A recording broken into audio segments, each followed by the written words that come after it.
Selamat pagi pemirsa, apa kabar Anda hari ini bersama saya Puji Lestari? Inilah kabar Indonesia.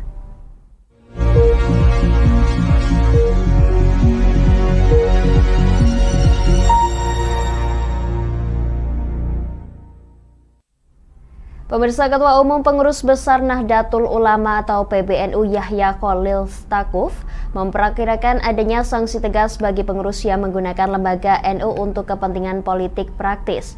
Ia mengatakan sanksi terlebih dahulu berupa teguran pernah diberikan kepada sejumlah pengurus beberapa waktu lalu.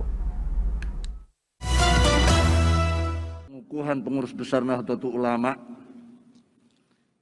Ketua Umum Pengurus Besar Nahdlatul Ulama PBNU Yahya Cholil Stakuf menegaskan akan memberikan sanksi bagi pengurus yang menggunakan lembaga NU untuk kepentingan politik praktis. Hal tersebut disampaikannya usai bertemu dengan Presiden Joko Widodo di Istana Kepresidenan Jakarta pada Senin malam 4 September. Yahya mengatakan sanksi itu terlebih dahulu berupa teguran. Jika teguran tidak diindahkan, maka akan ada prosedur pemberian sanksi lain hingga diberhentikan. Lebih lanjut, ia mengungkapkan bahwa beberapa waktu lalu sempat ada sejumlah pengurus di tingkat kabupaten yang diberi teguran karena mengadakan deklarasi calon presiden di kantor Nahdlatul Ulama. Ini tidak boleh kita tegur. Tapi kalau misalnya dia sebagai pribadi ikut ke sana kemari, itu hak pribadinya. Tapi kalau menggunakan lembaga, itu tidak boleh. Kalau mengatasnamakan lembaga tidak boleh. Yahya juga menambahkan apabila ada calon presiden yang bukan pengurus NU namun mengatasnamakan Nahdlatul Ulama, maka PBNU hanya bisa memberikan klarifikasi. Sebab sanksi dari PBNU hanya berlaku bagi pengurus saja. Pemirsa, PT LRT Jabodetabek mengajak siapapun yang memiliki lahan untuk bekerja sama dalam menyediakan kantong parkir di stasiun LRT yang ada. Meski demikian, LRT menyampaikan dari 18 stasiun yang dibangun, 10 diantaranya sudah memiliki kantong parkir.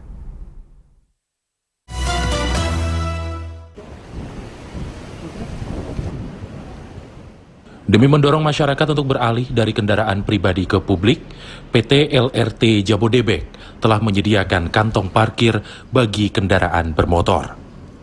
Dari 18 stasiun LRT, 10 diantaranya telah tersedia kantong parkir, mulai dari stasiun LRT Duku Atas, stasiun Rasuna Said, stasiun Bekasi Barat, stasiun Jatimulya, hingga stasiun Harjamukti. PT LRT Jabodebek juga berencana memperluas lokasi parkir, salah satunya membuka peluang kerjasama dengan masyarakat. Menurut manajer Public Relation PT LRT Jabodebek, Kuswardoyo, pada Senin 4 September, pihaknya tidak menetapkan persyaratan khusus soal kerjasama penyediaan kantong parkir. Silakan bagi siapapun yang hendak menawarkan kerjasama ataupun bekerjasama dengan kami bisa menghubungi kami di LRT Jabodebek untuk mendapatkan kejelasan lengkap terkait dengan apa yang harus disiapkan untuk menjadi kerjasama dengan kami. Sejak LRT Jabodebek beroperasi, total pengguna moda transportasi ini dalam sepekan menembus angka 222.800 penumpang.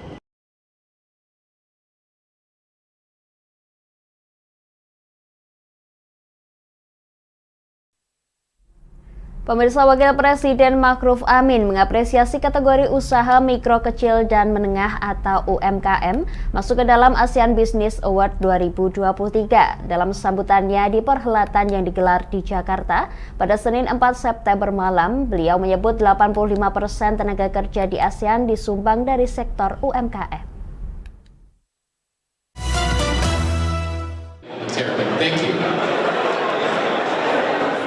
Di kawasan ASEAN, usaha mikro kecil dan menengah berkontribusi menciptakan 85% lapangan kerja serta menghasilkan 44% produk domestik bruto dan 18% ekspor nasional, di mana UMKM mendominasi dengan lebih dari 70 juta pelaku serta lebih dari 90% usaha domestik di negara-negara ASEAN berbentuk usaha tersebut.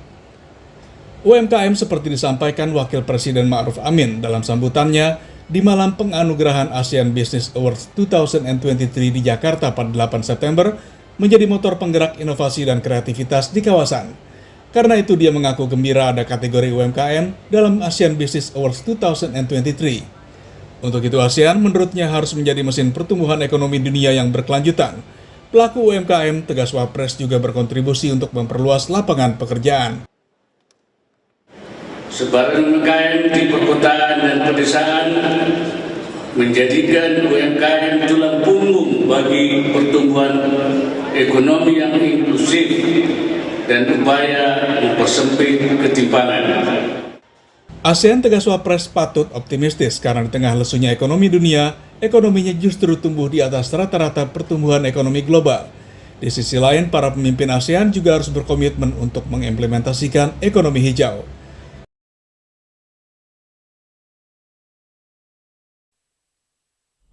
Kami akan jeda sejenak pemirsa, tetap bersama kami di Kabar Indonesia.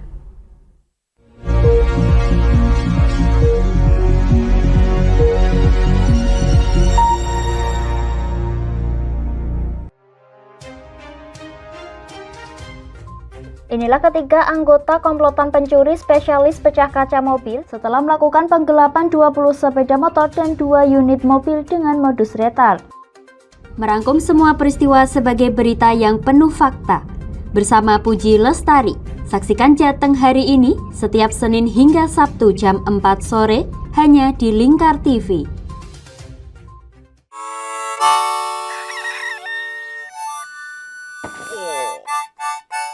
Selamat pagi, Patrick.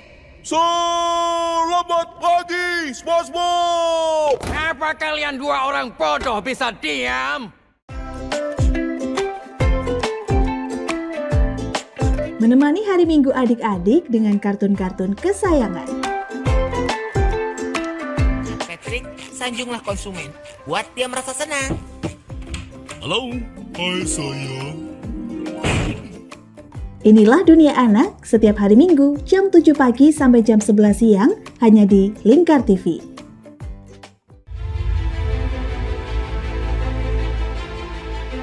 Memberikan pinjaman uang kepada saya dengan bunga 8% per bulan. Membedah opini narasumber, menggali lebih dalam untuk mendapatkan perspektif baru yang lebih faktual. Masalahnya, nota perbaikan kapal itu semua ada di saya. Kenapa Tomo bisa menunjukkan? Demi mendapatkan informasi yang solutif dan terpercaya dalam Bedah Opini. Setiap Rabu jam 11 siang hanya di Lingkar TV. Bersama saya Galus Karginanti dalam Sapa Jateng Lingkar TV.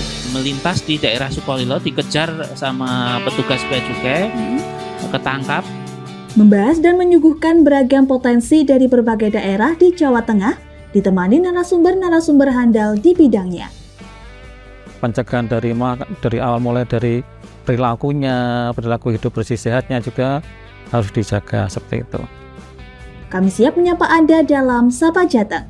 Setiap Selasa jam 11 siang hanya di Lingkar TV.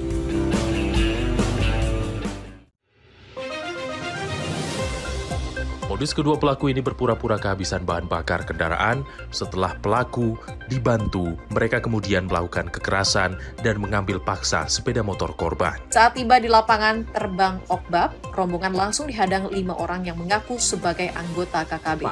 Yakni melakukan bujuk rayu kepada korban yang merupakan santriwati pada momen kegiatan belajar mengajar khusus.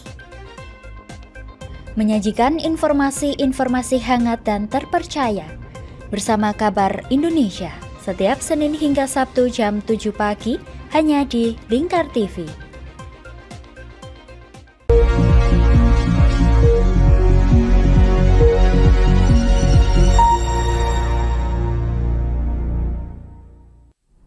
Anda masih menyaksikan Kabar Indonesia pemirsa.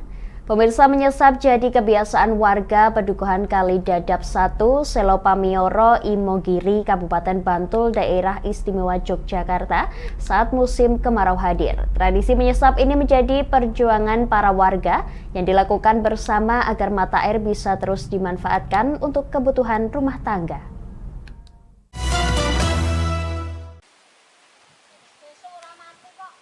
Beberapa warga berdatangan sembari merunut selang yang menjalar panjang. Tangan mereka memegang ujung selang, sementara ujung selang lainnya ditempatkan di sumber air.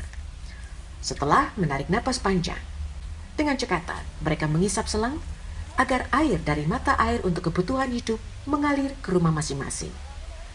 Seperti itulah kebiasaan warga Dusun Kalidadap 1, Kecamatan Imogiri, Kabupaten Bantul, Daerah Istimewa Yogyakarta, menghadapi musim kemarau. Berburu air bersih di kala musim kering dengan menyesap selang dilakukan secara turun-temurun untuk memenuhi kebutuhan air minum. Biasanya, jika musim kemarau datang, sumur-sumur warga mengering. Sendang Padukan atau warga sekitar menamai Tuk Padukan menjadi satu-satunya harapan mereka memenuhi kebutuhan air bersih untuk keperluan rumah tangga. Ada yang untuk pemukiman, untuk minum, mandi, masak, dan ada yang dibawa ke sawah untuk mengairi pertanian. Kualitas airnya gimana? Kualitas airnya ya termasuk bagus ya Mas, soalnya ini kan dari sumber mata air, jadi bukan asli sumber Mas, jadi ya sejauh ini aman-aman saja. Air bersih Sendang Padukan yang bersumber dari tebing pegunungan Selo Pamioro ini menghidupi lebih dari 50 kepala keluarga di Kalidadap 1 saat sumur warga mengering. Kalau sekarang udah nyala, kalau ninggal itu tinggal tunggu, nggak boleh gali ke sini, nggak boleh. Kalau pulang ke sini itu di orang itu dipermasalahkan gitu. Artinya tadi udah nyedot nih, iya. Tinggal nunggu aja di rumah. Iya, kalau ninggal ya udah gitu. Oh, berarti nyedotnya harus bareng-bareng Pak? Iya. Uniknya, jadwal penyedotan diatur untuk menghindari konflik. Saat menyedot air juga harus bersama. Biasanya, warga akan berdatangan menyesap sumber air di pagi hari, siang hari, dan sore hari. Aturan ini menurut warga bisa melanggengkan tradisi berbagi air bersih hingga kini.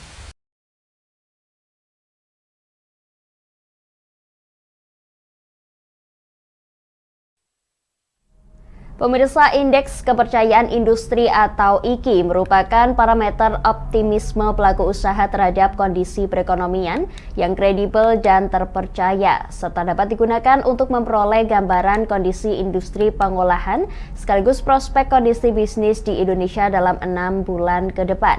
Menteri Perindustrian saat berada di Padang, Sumatera Barat, membeberkan cara mengukur IKI sehingga dapat menjadi pedoman bagi kampus dan akademisi untuk meningkatkan mutu SDM industri di tanah air.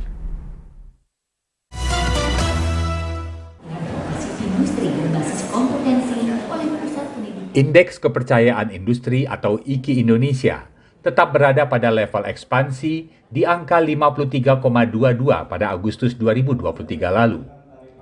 Indeks Kepercayaan Industri merupakan indikator dalam penilaian industri yang terpercaya, mendiagnosa lebih awal permasalahan hingga ke subsektor industri, sehingga prospek bisnis di semester mendatang dapat diketahui. Dengan angka IKI pada level ekspansi tersebut, tergambarkan tingkat keyakinan atau optimisme pelaku usaha terhadap kondisi perekonomian dan gambaran kondisi industri pengolahan serta prospek kondisi bisnis 6 bulan ke depan di Indonesia. Demikian disampaikan oleh Menteri Perindustrian Agus Gumiwang Kartasasmita saat memberikan kuliah umum di Universitas Andalas dan Politeknik Akademi Teknologi Industri Padang pada Senin 4 September. Yang menyebutkan pelaporan IKI dilakukan setiap bulan oleh perusahaan-perusahaan industri yang mencakup pada 23 subsektor industri.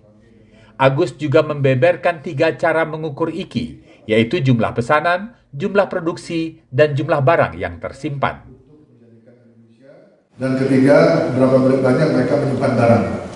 Jadi tiga alat ukur yang kami tarik daripada responden tersebut, walaupun ada alat ukur tersebut yang menyatakan mengenai tenaga kerja, energi, dan lain sebagainya. Agus menambahkan salah satu strategi untuk meningkatkan indeks kepercayaan industri adalah dengan menyediakan sumber daya manusia yang kompeten di bidang industri. Oleh karena itu, Kementerian Perindustrian melaksanakan program pengembangan SDM industri melalui 11 politeknik, 2 akademi komunitas, 9 SMK industri, dan 7 balai diklat industri. Agus Gumiwang mengajak para akademisi dan mahasiswa untuk menggunakan indikator pengukuran yang dibuat oleh pemerintah karena lebih sesuai dengan kondisi di dalam negeri dan lebih akurat, serta menggunakan jumlah sampel yang lebih besar dan berasal dari industri nasional. Pemirsa, sebanyak 19 pemain sepak bola tim nasional Indonesia bergabung di Surabaya untuk menjalani pemusatan latihan sejak 4 September 2023. Timnas senior dijadwalkan melawan Turkmenistan dalam FIFA Matchday di Stadion Gelora Bung Tomo, Surabaya pada 8 September 2023. Jelang FIFA Matchday melawan Turkmenistan, sejumlah pemain sepak bola tim nasional Timnas Indonesia tiba di Surabaya untuk menjalani pemusatan latihan sejak 4 September kemarin. Dari total 24 pemain yang dipanggil oleh pelatih Timnas Shin Tae-yong, sementara baru sebanyak 19 orang yang bergabung. Karena mayoritas pemain baru tiba di Surabaya, pada latihan perdana tersebut, tim pelatih hanya memberikan latihan ringan untuk memulihkan kondisi fisik.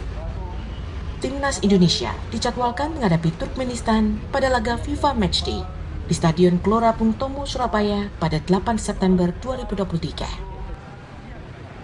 이제 오늘 첫 대표팀 소집이고 선수들이 장거리 이동도 하고 어제 경기 뛴 선수도 있고 해서 오늘은 다 회복 훈련.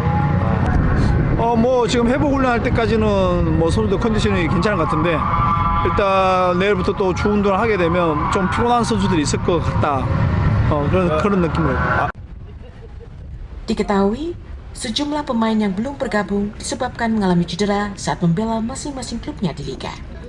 Di antaranya adalah Shane Patinama, Yakob Sayuri, Yance Sayuri, dan Dimas Derajat. Pelatih Shin menyiapkan penggantinya dari beberapa pemain Timnas U23 yang saat ini sedang menjalani pemusatan latihan untuk kualifikasi Piala Asia di Solo, Jawa Tengah.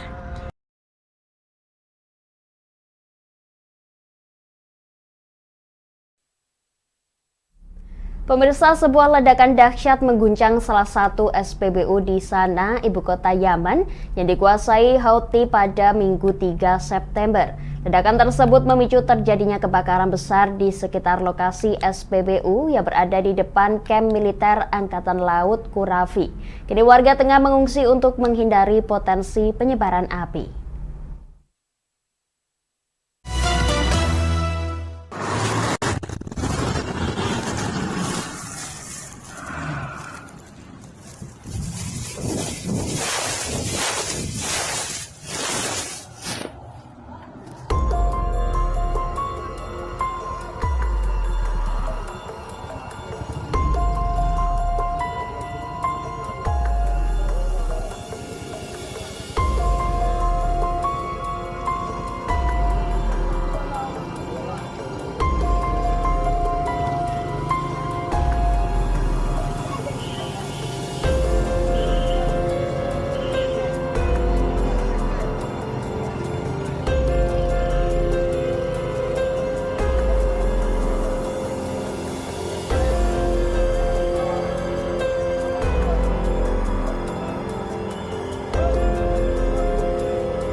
Demikian kabar Indonesia pemirsa, nantikan kabar Indonesia selanjutnya hanya di Lingkar TV. Saya Baju Lestari pamit dari hadapan Anda, selamat melanjutkan aktivitas Anda, selamat pagi dan sampai jumpa.